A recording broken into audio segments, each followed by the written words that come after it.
ಕುಮಾರಣ್ಣ pen drive ಮೇಲೆ ಏನಿತ್ತೆಂದು ಗೊತ್ತಾಯ್ತಾ? ಶಿವಕುಮಾರ್ ಅವರೇ, ಪಿ ಡಿ ಶಿವ ಅವರೇ, ಈಗ ಪೆಂಡ್ರೈವಲ್ಲಿ ಏನಿದೆ ಅಂತ ಗೊತ್ತಾಯ್ತಾ? ಕೇಳ್ತೀನಿ ಅವ್ರಿಗೆ. ನಾವು ರೇವಣ್ಣನ ಕುಟುಂಬ ಎಲ್ಲಿ ಬೆಳೆದು ಬಿಡ್ತದೋ ಅಂತ ಹೇಳಿ, ಆ ಕುಟುಂಬ ಹಾಳು ಮಾಡಬೇಕು ಅಂತೇಳಿ ನಾನು ಮಾಡಿಸಿದೆ ಅಂತ ಹೇಳಿ ನನ್ನ ಮೇಲೆ ಇದನ್ನು ತಿರುಗಿಸ್ಬೇಕು ಅಂತ ಹೊರಟಿದಾರಲ್ಲ, ಇನ್ನು ಯಾರ್ಯಾರನ್ನ ಏನೇನು ಮಾಡಿದ್ದೀರಿ,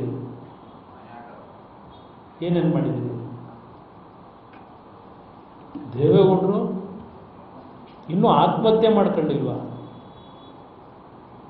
ಶಿವಕುಮಾರ್ ಅವರೇ, ತಾವು ಜೈಲಲ್ಲಿದ್ರಿ, ತಿಹಾರ್ ಜೈಲಲ್ಲಿ. ನೀವು ಜೈಲಲ್ಲಿದ್ದಾಗ ನಿಮಗೆ ಜನ್ಮ ಕೊಟ್ಟ ತಾಯಿ, ನಾನು ಅವತ್ತು ಹೋಗಿ ಆ ತಾಯಿ ಸಾಂತ್ವನ ಹೇಳಬಂದೆ.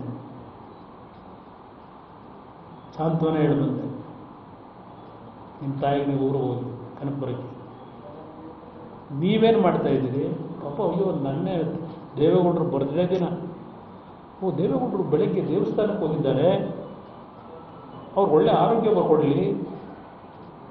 ನೋಡಿದೆ ಆ ಮಾತಿನ ವ್ಯಂಗ್ಯ.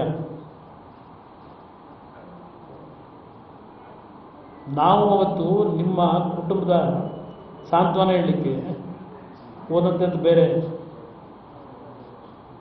ಯಾವಾಗ ಹೇಳ್ತೀರಿ? ಏನು ತಿಹಾರ್ ಜೈಲಿಗೆ ದೊಡ್ಡ ಸ್ವಾತಂತ್ರ್ಯ ಹೋರಾಟದಿಂದ ಈ ರಾಜ್ಯದ ಅಭಿವೃದ್ಧಿಗೋಸ್ಕರ ಹೋದ್ರ ತಿಹಾರ್ ಜೈಲಿಗೆ? ಅಲ್ಲಿಗೂ ಬಂದೆ, ನಿಮ್ಮನ್ನು ನಾನು ಬಂದು ಭೇಟಿ ಮಾಡಿದೆ.